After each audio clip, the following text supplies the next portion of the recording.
diberkati dan dikasihi oleh Allah, dalam satu bulan di bulan Agustus ini kita diajak untuk hidup sebagai orang yang merdeka. Itu adalah tema selama perjalanan bulan Agustus ini. Sedangkan di berbagai minggu ada tema-tema yang diturunkan oleh bidang IAI, oleh sinode.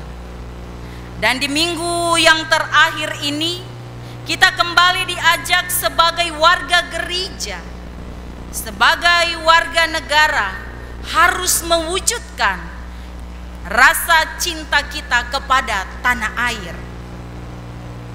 Bapak Ibu yang diberkati dan dikasihi Tuhan, akhir-akhir ini kepercayaan masyarakat kepada pemerintah cenderung menurun. Dan inilah yang ingin mau disampaikan oleh Rasul Paulus kepada kita sebagai gereja Tuhan masa kini. Ternyata apa yang terjadi pada pemerintahan saat ini itu sudah berlaku sejak Yesus sudah ada. Dan bahkan di dalam kitab Roma, di dalam Roma pasal 13 ayat pertama hingga ayatnya yang ke-7, Paulus ingin menyampaikan beberapa hal kepada kita sebagai anak-anak Tuhan. Paulus ingin mengajarkan kepada kita bagaimana hubungan umat Tuhan sebagai umat Kristen dan pemerintah, khususnya apakah kita sebagai pemerintah adalah yang baik dan bagaimana orang Kristen harus bersikap terhadap pemerintah. Di dalam bagian bacaan ayatnya yang pertama sangat jelas dikatakan, tiap-tiap orang harus takluk. Takluk artinya adalah tunduk, taat kepada pemerintah yang di atasnya. Sebab tidak ada pemerintah yang tidak berasal dari Allah. Dan pemerintah-pemerintah yang ada ditetapkan oleh Allah. Dan ini yang perlu untuk kita garis bawahi, bahwa pemerintah ini berasal dari Allah dan ditetapkan oleh Allah. Tujuannya untuk apa? Agar kita sebagai orang Kristen, agar kita sebagai warga negara harus memiliki aturan, dan di dalamnya kita hidup di dalam keamanan, ketentraman, kedamaian di dalam kehidupan kita. Bapak Ibu yang diberkati dan dikasihi Tuhan, kitab Roma pada waktu itu, di sana pemerintahan yang ada sungguh luar biasa kerasnya. Terlebih ketika lahirnya Kristen, di sana pemerintah menekan kehidupan kekristenan pada saat itu. Tapi Rasul Paulus katakan kepada jemaat yang ada di Roma, sebagai warga gereja yang baik, kita harus tunduk, takluk kepada pemerintah. Di dalam ayat yang kedua nats pembimbing yang saya ambil, sebab barang siapa melawan pemerintah, ia melawan ketetapan Allah. Ia melawan ketetapan Allah, dan siapa yang melakukannya akan mendatangkan hukuman atas dirinya. Artinya apa Bapak Ibu yang diberkati dan dikasihi oleh Allah? Kita sebagai orang Kristen, sebagai warga negara, lebih khusus yang ada di Indonesia ini, kita harus tunduk dan takluk kepada pemerintah. Karena ketika kita melawan, berarti secara tidak sadar, secara langsung, tidak langsung, kita sudah melawan akan ketetapan Allah. Lalu realita mengatakan, Bapak Ibu, apa yang dilakukan pemerintah di dalam kehidupan kita sebagai orang Kristen? Banyak Bapak Ibu. Saya tidak tahu apakah di Sorong ini mengalami hal yang tekanan luar biasa. Karena saya baru berada hampir lebih 3 bulan lebih di sini. Saya belum tahu sistem pemerintahan seperti apa yang dilakukan oleh anak-anak Tuhan di kota Sorong ini. Tetapi ada di daerah-daerah lain pun mengalami bagaimana pemerintah tidak memperhatikan keadaan masyarakat. Sehingga apa yang terjadi Bapak Ibu? Apakah masyarakat harus mendukung atau mau melakukan apa yang diturunkan dengan aturan atau segala sesuatu oleh pemerintah dengan baik? Pasti masyarakat katakan, bagaimana kami mau melakukan aturan itu? Bagaimana kami mau mendukung segala program sedangkan mereka tidak menyentuh kami sebagai masyarakat? Tetapi kembali saya mengingatkan kepada anggota jemaat dan juga masyarakat, kita ini ada di dalam sistem pemerintahan bangsa Indonesia. Artinya ketika kita berada di Indonesia, kita harus taat setiap dengan apa yang diaturkan, apa yang disusun oleh lembaga tertinggi kita, yaitu Indonesia Raya. Bapak Ibu yang diberkati dan dikasihi Tuhan, dan terlepas dari hal itu, gereja juga selalu mengingatkan kepada kita untuk mendorong, untuk melakukan apa yang telah diberikan oleh pemerintah dengan berbagai kegiatan yang ada. Tetapi banyak hal yang terjadi di luar sana, 17 Agustus pun mereka tidak laksanakan. Dan sangat miris sekali Bapak Ibu. Tapi kita sebagai anak-anak Tuhan harus sadar. Sebagai warga gereja yang hidup takut akan Tuhan, harus sadar penuh bahwa ketika kita melawan akan ketetapan yang telah diberikan oleh pemerintah, secara tidak langsung kita sudah melawan ketetapan yang diberikan oleh Allah sendiri. Tugas kita sebagai anak-anak Tuhan bukan menjadi pemberontak, bukan untuk melawan. Tugas kita sebagai anak Tuhan adalah mendoakan pemerintah kita. Tugas kita adalah melakukan apa yang patut kita lakukan. Selebihnya biarlah Allah yang berkarya, Allah yang bekerja, Allah yang akan memberikan apa yang patut Dia berikan kepada kita sebagai warga negara yang baik. Kalau pada bulan-bulan yang lalu kita sudah ada di dalam pemilihan presiden, wakil presiden, dan lain sebagainya.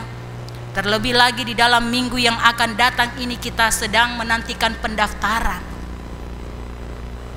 Baik calon wali kota, bupati, gubernur yang ada seantero Indonesia ini.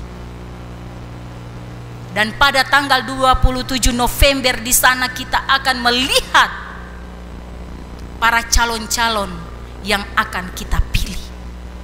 Yang menjadi pertanyaan di dalam kehidupan kita, bisakah kita memberi suara hati kita sesuai dengan suara Tuhan atau tidak? Orang bisa katakan saya melakukan itu dengan suara hati, tetapi berkali-kali terjadi di dalam kehidupan kita, bukan hanya di kota Bapak Ibu. Saya sendiri merasakan ketika ada di pedalaman, orang bilang suara hati, tetapi yang berjalan adalah suara amplop. Apakah itu harus dilakukan sebagai warga negara Kristen yang baik? Artinya kita mereka sudah membeli suara kita. Bahkan juga di masyarakat yang terkecil, saya tidak bisa kembali berbicara yang ada di Sorong, tetapi realita yang ada. Mereka juga lihat amplop, kalau amplop nilainya kecil berarti tunggu, ada amplop yang nilainya yang besar. Berarti ketika sudah pada pemilihannya bukan lagi suara hati yang berbicara. Bapak Ibu yang diberkati dan dikasihi Tuhan, ayat ini menjadi tamparan keras bagi kehidupan kita saat ini. Mari kita menjadi warga Kristen yang baik, warga negara yang memang sudah dipersiapkan oleh Allah menjadi warga gereja yang takut akan Tuhan. Suara kita adalah suara Allah. Kalau kita memilih dengan tepat, berarti pemimpin yang kita pilih dia bisa menyuarakan suara rakyat. Tetapi kalau kita memilih sesuai dengan apa yang kita inginkan, Bapak Ibu Saudara yang diberkati dan dikasih oleh Allah, jangan kita mempersalahkan ketika pemimpin yang ada dia hanya mempergunakan untuk kepentingan pribadinya, bukan untuk menjawab setiap kebutuhan masyarakat. Sehingga ketika terjadi banyak hal, baru kita katakan, "Saso salah pilih, sa menyesal." Lalu apa yang mau dibuat? Nasi sudah jadi bubur. Tapi orang Manado selalu lakukan, kalau nasi sudah jadi bubur, dia diolah menjadi bubur Manado. Artinya apa, Bapak Ibu? Kalau sudah terlanjur terjadi demikian, mari tugas kita sebagai warga negara untuk mendoakan mereka, bukan menjadi pemberontak, bukan melawan apa yang telah ditetapkan oleh pemerintah kita, tetapi mari kita membuat diri kita sebagai warga gereja yang baik. Contoh, Bapak Ibu, kalau gereja diaspora saat ini jemaat dengan berapa 101 kakak, kalau kita sepakat memilih satu calon yang dianggap kita itu adalah pilihan yang diberikan oleh Allah untuk menjawab pergumulan kita, apa yang terjadi, Bapak Ibu? Saya yakin, saya percaya pemerintah yang kita pilih, dia akan melihat gereja kita, dia akan melihat umat kita. Tetapi saat ini saya tidak mengajak Bapak Ibu untuk berpolitik, tetapi saya ingin mengajak kehidupan kita untuk melihat dengan suara hati kita, dengan suara Allah, untuk memilih pemimpin yang hidup takut akan Tuhan.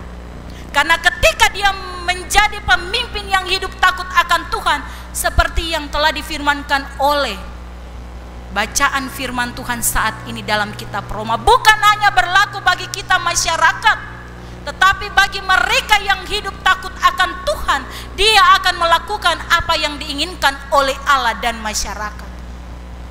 Karena ketika dia berbuat, Bapak Ibu, dia berpikir, saya lakukan ini bukan hanya untuk manusia, tapi saya lakukan kepada sang pemilik yang telah mempercayakan kita ladang yang begitu besar, yaitu siapa? Tuhan Allah.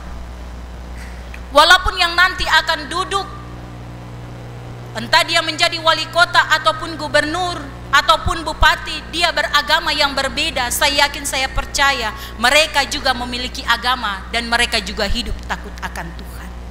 Dan lebih daripada itu, dia memperhatikan keadaan kita sebagai masyarakatnya. Bapak Ibu yang dikasihi dan diberkati oleh Allah, kembali di dalam konteks pembacaan yang saat ini kita baca, Roma saat itu sedang mengalami tekanan yang luar biasa.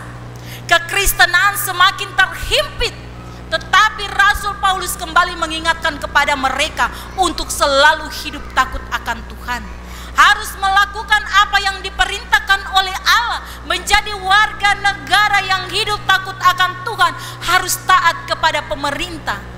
Percuma pemerintah menyandangkan pedang jikalau dia tidak melakukan hal untuk mendidik kehidupan kita, memberikan peraturan yang tegas.